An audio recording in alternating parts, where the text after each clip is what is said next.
하는 곳에 이르매 예수께서 제자들에게 이르시되 내가 기도할 동안에 너희는 여기 앉아 있으라 하시고 베드로와 야고보와 요한을 데리고 가실새 심히 놀라시며 슬퍼하사 말씀하시되 내 마음이 심히 고민하여 죽게 되었으니 너희는 여기 머물러 깨어 있으라 하시고 조금 나아가사 땅에 엎드려 될 수 있는 대로 이 때가 자기에게서 지나가기를 구하여 이르시되 아빠 아버지여 아버지께는 모든 것이 가능하오니 이 잔을 내게서 옮기시옵소서. 그러나 나의 원대로 마시옵고 아버지의 원대로 하옵소서 하시고 돌아오사 제자들이 잠든 것을 보시고 제자들에게 말씀하시되 시몬아 자느냐 너가 한 시간도 깨어 있을 수 없다.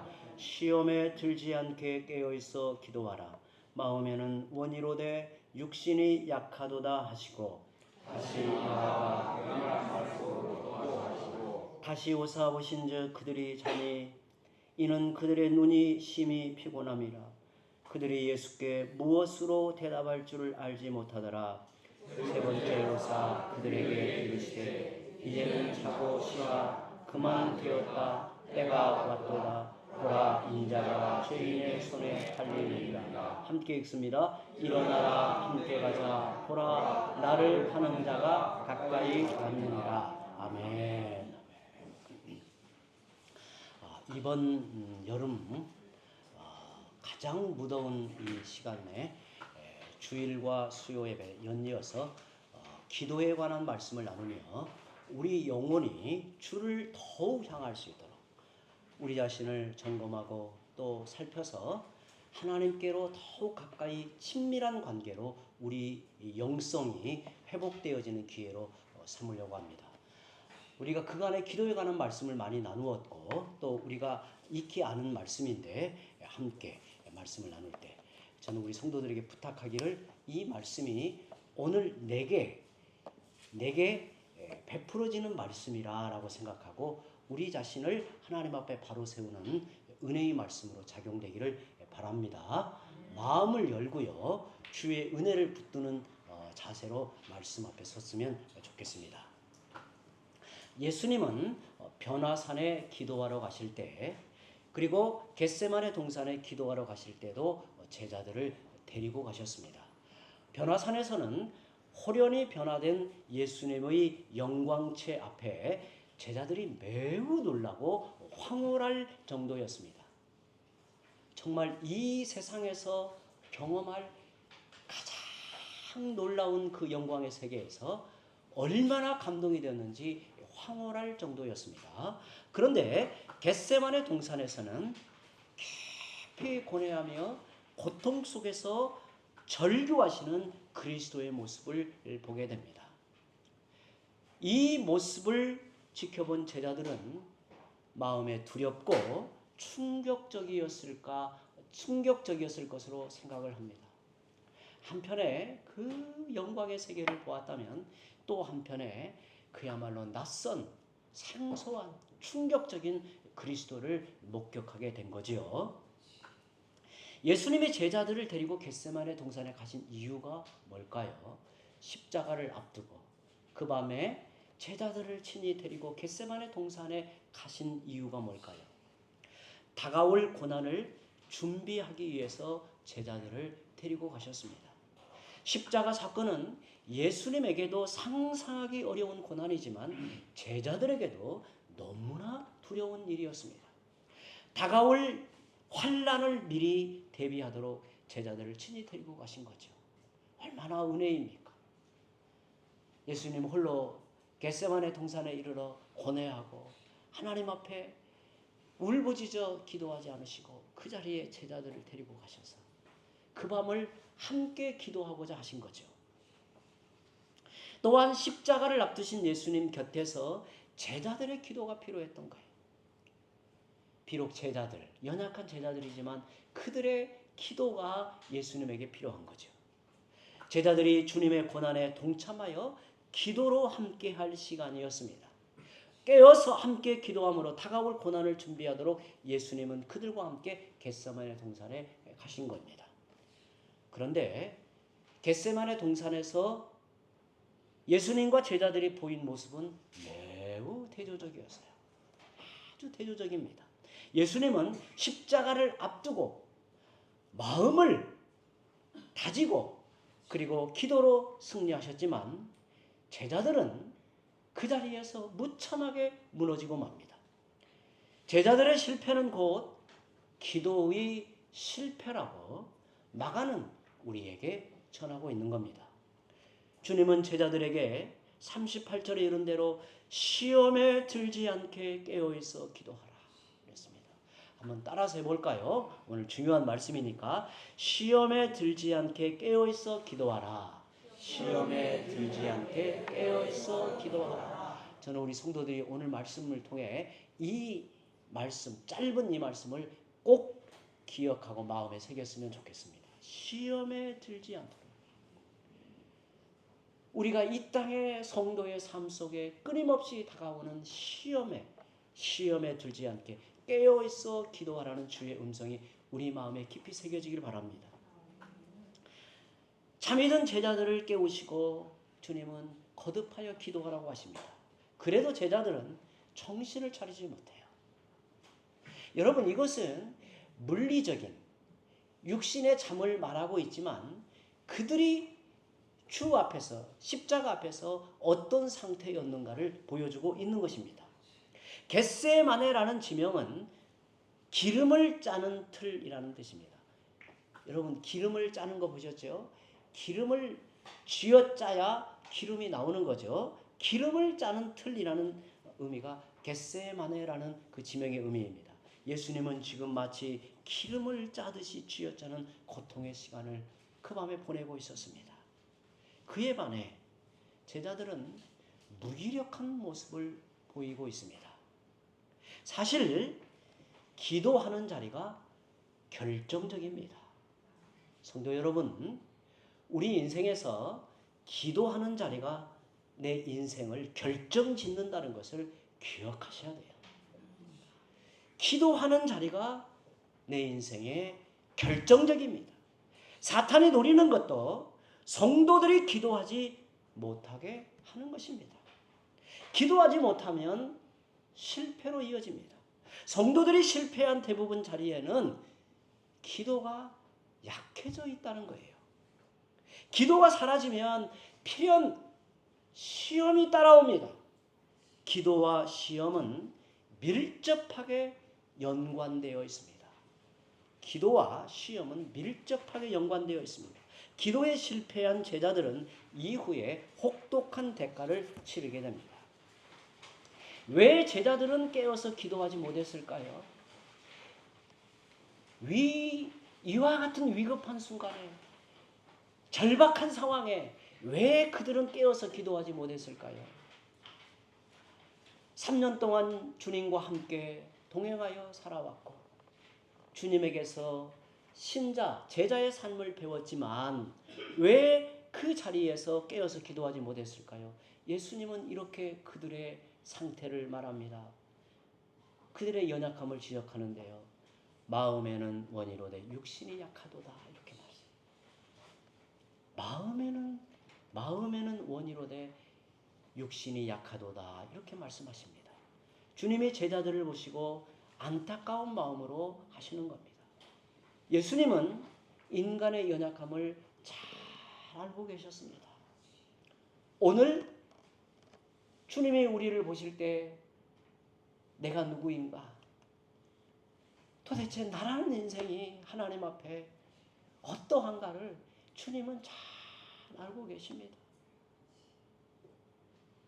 실망하고 있는 내 모습, 때로는 속이 상해서 눌려있는 감정이 신자로서 바르게 살지 못하도록 나를 얽어매고 있는 연약한 모습을 잘 알고 있습니다. 주님이 알고 있어요.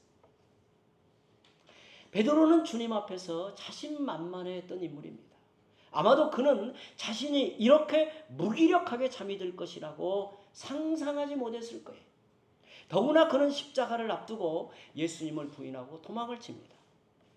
큰 소리로 장담하던 베드로가 힘없이 무너지고 말죠. 사실 이것이 연약한 인간의 실상입니다. 연약한 인간의 실상이에요. 베드로와 다른 우리가 아니라 우리는 연약한 인간의 모습으로 하나님 앞에 있는 거예요. 베드로가 얼마나 열심이었습니까? 그런데 열심보다 중요한 것은 내 자신을 바로 아는 것입니다. 누가 깨어 있을 수 있는가? 자신이 얼마나 연약한 자인가를 깊이 깨닫는 사람입니다. 여러분, 내가 얼마나 연약한 사람인가를 깨달으면 깨어 있게 돼요. 목회자인 저도 하나님 앞에 자신을 볼 때 내가 얼마나 연약한 자인가를 깨닫게 될 때 깨어 있어요. 저는 종종 이런 생각이 들 때가 있어요. 마치 제 이 속은, 인생은 하나님께서 그 은혜와 자비로운 손으로 붙들고 계시는 그 손길을 놓는 순간에 저는 천길 낭떠러지에 떨어져 산산이 깨어지고 마는 인생 같다는 생각이 들어요. 우리 인생이 얼마나 연약한지 몰라요. 되돌아보면 내가 왜 이렇게 미친 자처럼 살아왔는가가 정신이 들 때가 있어요. 그때는 사람이 미쳐 있어요. 그게 연약한 인생의 모습이에요. 내가 얼마나 연약한 자인가를 깨달으면 깨어있게 돼요. 누가 기도할 수 있는가? 자기의 연약함을 철감하는 사람이 기도해요. 마음에는 원이로되 육신이 약하다고 하신 말씀은 제자들이 마음의 원함보다 육신의 본성을 따라가고 있다는 의미예요. 육신의 본성을 따라가고 있다는 거예요. 여러분, 신자들이 신앙생활할 때 성령이 내 안에 계셔서 그 거룩한 소원, 마음의 원함을 쫓아가면 그게 정상이고 성숙함에 이르러 가는 거예요. 그런데 신앙생활을 하고 신자가 되었음에도 불구하고 여전히 그 육신의 본성이 내 삶을 이끌어가는 어떤 원동력이 되면 그는 그야말로 종교인이 되는 거예요. 종교인. 그들의 육신은 아직 훈련되어 있지 않았습니다. 훈련하는 이유가 뭘까요? 우리가 말씀을 묵상하고 기도하고 또한 훈련하는 이유가 뭘까요? 마음과 육신의 일치를 위해서 그렇습니다. 마음이 가는 곳에 육신도 자연스럽게 따라가게 하려고 훈련하는 거예요. 이는 하루아침에 되는 것이 아닙니다. 마음은 기도하고자 하는데 육신이 따라주지 못하면 아직 내가 연약한 상태에 있다라고 보는 거예요. 연약한 상태에 있다고 보는 겁니다. 로마서 7장 19절에서 20절, 그 유명한 말씀이죠. 함께 읽어봅니다. 로마서 7장 19절 20절 함께 읽어봅니다. 내가 원하는 바 선은 행하지 아니하고 도리어 원하지 아니하는 바 악을 행하는도다. 만일 내가 원하지 아니하는 그것을 하면 이를 행하는 자는 내가 아니요 내 속에 거하는 죄니라. 약간 좀 이렇게 이해가 될 듯 말 듯 하는 말씀이죠. 여러분, 이 말씀을 가만히 생각해 보면 내가 어떠한 상태에 있는가를 이해하게 돼요. 내가 원하는 바, 내가 마음이 원하는 바 선은 행하지 아니하고 도리어 원하지 않는 바 악을 행하고 있다. 내가 지금 그렇게 행하고 있다. 만일 내가 원하지 아니하는 그것을 하면 이를 행하는 자는 내가 아니다. 여기서 내는 마음을 말하는 거예요. 변화된 성품, 변화된 이 생명이죠. 내가 아니요 내 속에 거하고 있는 육의 본성이 그렇다는 거예요. 여전히 죄성이 있는 남아있는 육의 본성이 그렇다는 거예요. 내가 선을 행하려고 하는데 도리어 악을 행하고 있습니다. 죄를 멀리하려고 하는데 여전히 죄를 짓고 있습니다. 마음의 원한보다 육의 본성이 더 강하면 육신의 지배를 받고 사는 것입니다. 여러분, 인간은 항상 육체의 소욕을 따라 움직이는 성향이 있어요.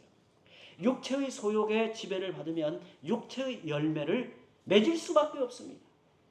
바울은 갈라디아서에서 성령과 육체의 소욕이 자기 안에서 싸우고 있다고까지도 말해요. 우리가 성령님의 지배를 받도록 지속적으로 훈련하지 않으면 무기력한 육신이 되고 말아요. 이게 참 안타까운 이 땅에 신자들이 서 있는 자리예요. 예수님은 제자들에게 내가 기도할 동안에 너희는 여기 앉아있으라 라고 처음에 그렇게 말씀을 합니다. 제자들을 데리고 가셔서 그들은 졸기 시작했어요. 졸기 시작합니다. 물론 피곤했을 것입니다. 그러나 지금은 비상적인 상황이므로 피곤하지만 깨어 있어야 합니다. 그런데 그들은 육신의 한계에 머물러 정신을 차리지 못합니다. 인간의 수면욕 강력하죠. 강렬합니다. 때로는 예배 때도 잠이 들 수 있습니다.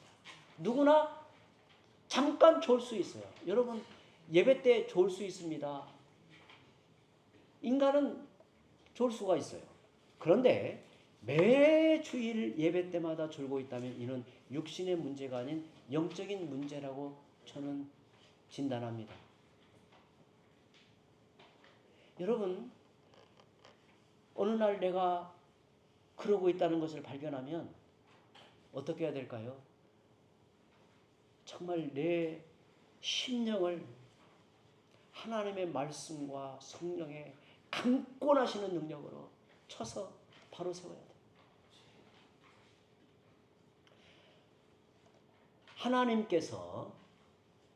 하나님께서 자기 백성, 언약 백성을 친히 주의 날에, 언약의 날에 이렇게 불러요. 그리고 하나님의 얼굴을 우리 앞에 나타내시고 그분의 그 진리의 말씀, 그분의 언약의 말씀을 우리에게 나타내어 들려주어 우리 영혼이 잘되고 우리의 인생이 복되게 하고 우리 안에 하나님의 은혜를 나타내셔서 이 땅에서 복 있는 인생, 언약 백성의 복을 누리며 살게 하도록 은혜를 베푸시는데 내 마음이 굳게 닫혀서 그냥 졸고 있어. 말씀이 내 영혼에 깊이 새겨 들어오지 못하도록 스스로를 막고 있어. 그러면 한두 번은 육이 연약하니 그럴 수 있어요. 그러나 계속되면 정신을 정말 차려야 돼요. 어떻게 할까 고민을 해야 돼요. 두려운 마음을 가져야 돼요. 두려운 마음을 가져야 돼요. 그리고 문제가 뭘까를 진단해야 돼요. 문제가 뭘까를 진단해야 돼요. 사탄이 나를 죽이려 이렇게 달려들고 있는가? 아니면 몸에 무리가 되고 있는가? 아니면 주일을 앞둔 준비를 내가 어리석게 보내고 있는가를 깊이 관찰해야 돼요. 살펴야 돼요. 그래서 그걸 바로 세워야 돼요. 훈련된 사람은 육신이 원하는 대로 끌려가지 않아요. 잠든 영혼을 깨워 자기 육신을 의지적으로 기도하는 자리에 나아가도록 만들어요. 잠든 영혼을 깨워서 자기 육신을 의지적으로 기도하는 자리에 나아가도록 만드는 거예요. 여러분, 기도하는 자리는 예배당만이 아니에요. 기도하는 자리는 여러분이 살아가는 자리. 직장에서 조금 더 한 10분, 15분 먼저 가서 조용한 곳에 앉아서 하루의 평안을 구하고 함께 동역하는 분들과 주 안에서 복되게 일하고 함께 뜻을 받들도록 기도하고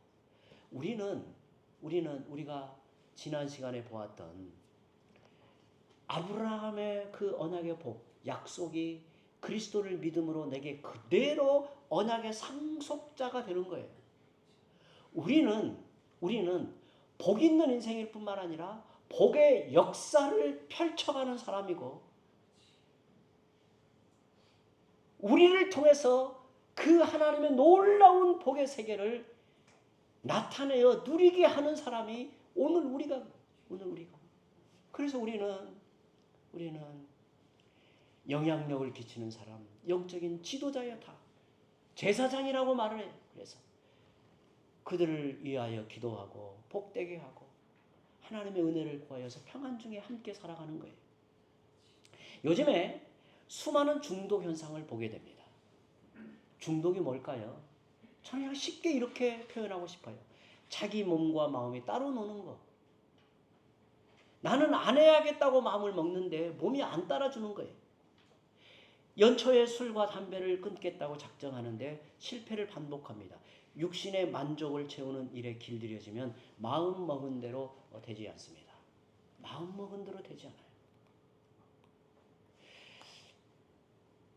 여러분, 중독은요, 수많은 중독이 있어요. 수많은 중독이 있어요. 저는 언젠가 어느 글을 보니까 글자 중독이라는 게 있다네요. 문자 중독. 제가 혹시 그러지 않을까 그 좀 고민이 되더라고요. 왜냐하면 뭐를 이렇게 보고 읽고 있지 않으면 이렇게 마음이 편안해지지 않은 상태. 이게 이제 문자 중독이라고 합니다. 근데 이런 것은 그래도 긍정적이잖아요. 나쁜 건 아니잖아요. 근데 이게 막 나쁜 글을 막 읽어대면 이제 문제가 되고. 그런데 여러분, 사실 중독의 문제가 뭐냐면 우리 마음의 원함, 우리 안에 성령의 거룩한 소원을 내 몸이 받들어 따라가지 못한다는 게 문제가 되는 거예요. 결심을 해도 따라가지 못하는 게 문제가 돼요. 그런데 이 수많은 중독으로 인하여 삶이 파탄하고 옆에 사람들에게 많은 고통을 주는 게 지금 우리가 보고 있는 이 시대 현상이에요. 육신의 만족을 이게 추구하는 일에 자꾸 길들여지면 점점 더 깊어져 가요. 정말 이건 정말 고민해야 되는 문제예요. 여러분, 이렇게 막 말을 해야만 이렇게 뭐가 풀어지고, 이것도 저는 중독이라고 봐요. 그래서 저는 이번 여름에 우리 성도들과 함께 거룩한 이 역사를 일으키고 싶은 게 뭐냐면, 이런 농한기 때, 우리 성도들 농한기잖아요. 이때 성경을 붙드는 거예요. 구약 성경 쉽게 있는 이지 성경 있잖아요. 그걸 읽는 거예요. 제가 지난주에 너무 감동을 받았어요. 두 분이 연세가 많으신 권사님 두 분이 거의 지금 이제 종점까지 왔어요. 구약. 제가 너무너무 도전을 받았어요. 제 마음에 한없는 기쁨이 생기더라고요. 이렇게 하나님의 은혜를 입어서 살아가는구나. 여러분,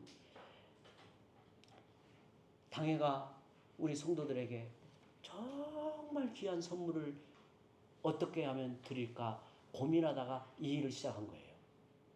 저는 우리 성도들이 주님 앞에 이르기 전에 구약과 신약을 적어도 3번 이상 꼼꼼하게 문제를 풀고 읽어 말씀을 잘 배우고 이해하고 깨닫고 은혜를 입은 자로 하나님 앞에 선다면 이보다 더 복된 일은 없는 거예요. 이보다 복된 일이 없어요. 저는 이번 여름을 중독에서 벗어나는 것은 오직 말씀이잖아요. 성령이잖아요. 그렇게 하나님 앞에 나아갔으면 좋겠습니다. 결국 마음에는 원이로되 육신이 약하다라는 말씀의 의미는 영적으로 약해졌다라는 이야기예요. 영적으로 약하다는 이야기입니다. 영이 육을 이기지 못하고 살아가는 제자들의 모습을 지적해 주신 겁니다. 성도 여러분, 삶의 변화는 갑자기 일어나지 않습니다. 일상에서 꾸준히 자기 영혼 관리를 해야 합니다. 경건히 자기 몸에 배이도록 지속적인 훈련이 필요합니다. 육신은 결코 자기 마음대로 움직이지 않습니다. 신앙생활을 오래 했다고 변화되는 것도 아닙니다. 여러분, 우리가 신자답게 살려면 죄의 지배를 받는 육신의 끌림에 저항해야 합니다. 육신의 소욕이 아니라 성령의 다스림을 받도록 힘써야 합니다. 신자들이 품는 마음의 소원은 귀합니다. 그런데 그것을 몸으로 살아내는 일상이 없다면 마음의 소원은 아무런 의미가 없어요. 백날 결심해도 마음의 거룩한 소원을 품어도 몸으로 살아내는 일상이 없다면 그것은 의미 없는 거예요. 마음의 원함을 따라 살아가는 육신이 될 수 있게 하는 것이 신앙의 목적입니다. 그런데 마음의 원함이 원함으로 그치지 않고 행함으로 바뀌는 역사는 기도를 통해서 일어납니다. 기도를 통해서 일어납니다. 민감하게 반응해야 할 때 제자들은 잠이 들었습니다. 누가복음 22장에 보면 돌 던질 만큼 떨어진 거리에서 주님이 절규하며 기도하셨다고 그래요. 먼 거리가 아니에요. 이때 제자들은 그 주님의 울부짖는 기도가 마음에 와 닿았어야 돼요. 그리고 함께 그 기도하는 마음을 보탰어야 돼요. 그런데 제자들은 아무런 반응을 보이지 않았어요. 예수님은 십자가의 길로 가시려는데 제자들은 십자가와 무관한 길에 머물러 있어요. 이것은 영적인 무지 때문입니다. 영적인 무지는 눈을 가리워요. 지금 무슨 일이 벌어지고 있는지 알아차리지 못해요. 예수님이 왜 그렇게 간절히 기도하시는지, 왜 그들을 흔들어 깨우는지를 알지 못했어요. 제자들은 주님을 따라가고 있었지만 그들 속에는 세속적인 욕망이 가득했습니다. 십자가를 놓치면 교회를 다녀도 다른 길로 가고 있는 거예요. 참된 신앙은 우리의 각오나 각성만으로 되는 길이 아닙니다. 오늘날 사람들이 자기 일에 대해서는 예민하지만 그리스도에 대해서는 무관심합니다. 주님이 왜 이토록 고뇌에 찬 기도를 드리셨는지 전혀 몰라요. 여러분, 제자들이 그 밤에 겟세마네 동산에 함께 이르러 돌 던질 만큼 떨어진 거리에 앉아서 주님이 기도하는 음성을 듣고 그 기도에 철교하는 부르짖음이 와닿았어야 되는데 멍하니 졸고 있었단 말이에요. 여러분, 이것은 남 이야기가 아닙니다. 그건 남 이야기가 아니에요. 우리는 말씀으로 겟세마네 동산에서 기도하시는 주님을 보고 있고 듣고 있지만 오늘 이 말씀을 통해서 내 마음에 그리스도의 그 부르짖는 철교하는 십자가를 앞두고 마음을 다짐하여 기도하는 주님의 그 기도의 마음이 내게 전해져야 된단 말이에요. 내가 느껴야 되고 그 주님의 기도가 내 속에서 일어나야 된다는 거예요. 제자들은 예수님의 고통 속에 절규하시는 기도를 헤아리지 못하고 잠이 들어 있습니다. 제자들의 모습을 통해 우리 자신을 보게 되는 겁니다. 혹시 영적인 무지로 오로지 자신의 문제에만 매달려 살고 있지 않은지 돌아보시기 바랍니다. 예수님은 자고 있는 제자들을 다시 깨우십니다. 37절 함께 읽어보죠. 돌아오사 제자들이 자는 것을 보시고 베드로에게 말씀하시되 시몬아 자느냐 너가 한 시간도 깨어있을 수 없더냐. 주님은 시몬을 지목하여 부르셨지만 제자들을 향한 주의 말씀이었고 그리스도의 은혜를 입어서 주님을 따라가고 있는 모든 성도들을 향해 이렇게 말씀하는 겁니다. 자고 있느냐? 너가 한 시간도 깨어있을 수 없다냐? 이렇게 말씀하는 거예요. 주님이 그들에게 무리한 요구를 하시는 게 아닙니다. 한 시간이라도 깨어있으라고 말씀하십니다. 시험은 언제 다가오는가? 깨어있지 않을 때 다가옵니다. 깨어있을 때는 여러 가지 시험이 크게 문제가 되지 않아요. 시험이 문제가 되는 것은 깨어있지 못할 때 문제가 되는 거예요. 시험은 우리가 이 땅의 신자의 삶을 살아갈 때 시험은 피할 수 없어요. 우리는 시험 안에 있어요. 시험 속에서 살아가는 거예요. 그러나 잠이 들어 있을 때는 그 시험이 우리에게 치명적인 해를 입혀요. 시험이 들기 전 전조 증상이 있습니다. 기도를 하지 않는 거예요. 기도를 하더라도 형식적으로 대충 합니다. 깨어있지 않은 것은 영적으로 민감하지 않은 상태를 말합니다. 영적으로 둔감해지면 지금 무슨 일이 일어나고 있는지 알지 못합니다. 불이 나서 경보음이 울리는데 못 들으면 큰 사고로 이어집니다. 신자가 시험에 들면 결국 혹독한 대가를 치르게 되어 있습니다. 때로는 타락하여 삶 전체가 무너지기도 합니다.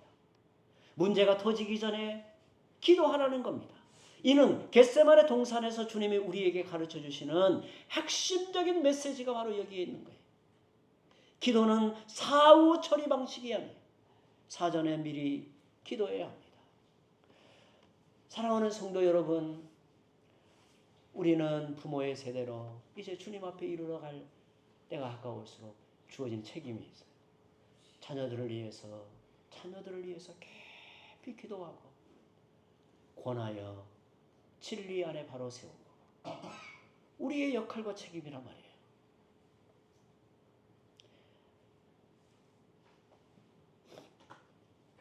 41절, 42절을 또 함께 읽어보죠. 세 번째 오사 그들에게 이르시되 이제는 자고 쉬라.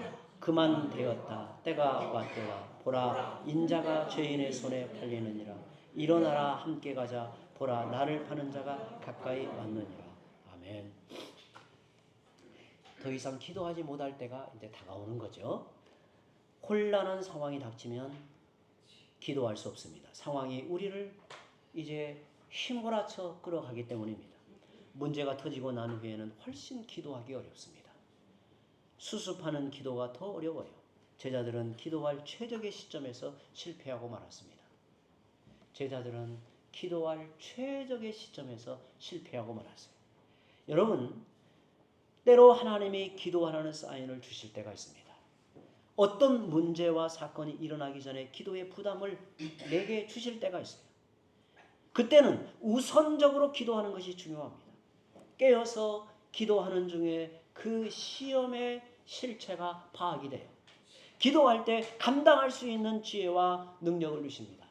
여러분, 기도에 깨어 있으면 시험이 별것 아니게 넘어가요. 항상 시험이라고 하는 것은 속아 들어가기 때문에 그것이 내게 일으키는 영향이 커서 그렇지, 시험이라고 하는 것은 실체를 보게 되면 내게 성령의 지혜와 능력으로 그것을 잘 이렇게 극복해내요. 이겨내요. 그리고 자연스럽게 받아들여져요. 기도할 때를 놓치면 나중에 후회하게 됩니다. 잠이 든 자를 깨우는 것은 결국 혹독한 시련이 잠을 깨워요. 그때는 기도할 마음조차 약해집니다. 스스로 통제할 수 없는 상황으로 떠밀려가고 맙니다. 주님은 잠이 든 제자들을 내버려 두지 않으시고 일어나라, 함께 가자라고 말씀하십니다. 그들이 누구입니까? 곧 주님을 버려두고 도망칠 제자들입니다. 한마디로 기대할 것이 없는 제자들입니다. 그러나 주님은 그들을 버리지 않으시고 십자가 사건 후에 다시 찾아오십니다. 이는 주님이 마가복음 14장 28절 바로 앞에서 내가 살아난 후에 너희보다 먼저 갈릴리로 가리라고 말씀하셨습니다. 제자들은 주님을 버렸지만 주님은 제자들을 버리지 않으셨습니다. 겟세마네 동산에 있던 제자들은 너무도 무기력하고 연약합니다. 마침내 그들은 실패하고 결정적인 순간에 예수님을 배신하고 부인하고 도망을 칩니다. 사실 그들의 모습이 우리의 모습은 아닐까요? 제자들을 보면 소망이 없습니다. 그러나 포기하지 않으시는 주님이 계시기에 소망이 있는 거예요. 오늘 우리에게 소망이 있는 거예요. 우리 자신에 대해 실망할 때가 많습니다. 그러나 실망이 깊어질수록 오직 주님만 의지하고 붙들어야 합니다. 우리는 하나님의 은혜를 담대히 구해야 합니다. 하나님이 우리를 붙들어주지 않으시면 우리는 어찌할 도리가 없기 때문에 그렇습니다. 잠이 든 제자들을 깨우시고 다시 일으켜 세우신 주님이 계시기에 오늘 우리가 신자로서 살아가고 있는 것입니다. 겟세마네 동산에서 주님이 시험에 들지 않게 깨어있어 기도하라고 하신 말씀은 종말의 때를 살아가는 우리 모두에게 여전히 중요한 주의 음성입니다. 깨어있지 않으면 우리도 얼마든지 예수님을 부인할 수 있고 그뿐 아니라 예수님을 팔아먹을 수도 있습니다. 성도 여러분, 깨어있는 신앙, 깨어있는 기도 생활은 결코 쉽지 않습니다. 나도 모르게 잠이 듭니다. 어느 순간 지나고 보면 한동안 기도하지 않고 아예 기도를 잃어버리고 살아가곤 하는 것이 우리의 모습이에요. 그래서 날마다 내 영적인 상태가 살아있는지 살피고 점검해야 합니다. 특별히 마음의 거룩한 소원대로 살아갈 수 있는 성화된 육신으로 훈련되어야 합니다. 경건의 능력이 내 몸에 배어야 합니다. 세상의 유혹과 시험을 대항하여 이겨내고 주님이 오실 날을 기다리는 깨어있는 신자가 되는 길은 말씀을 의지한 기도밖에 없습니다. 주님의 이름으로 바로 서기 위해 기도의 자리를 끝까지 지켜내는 성도들이 되시기를 바랍니다. 함께 기도합니다.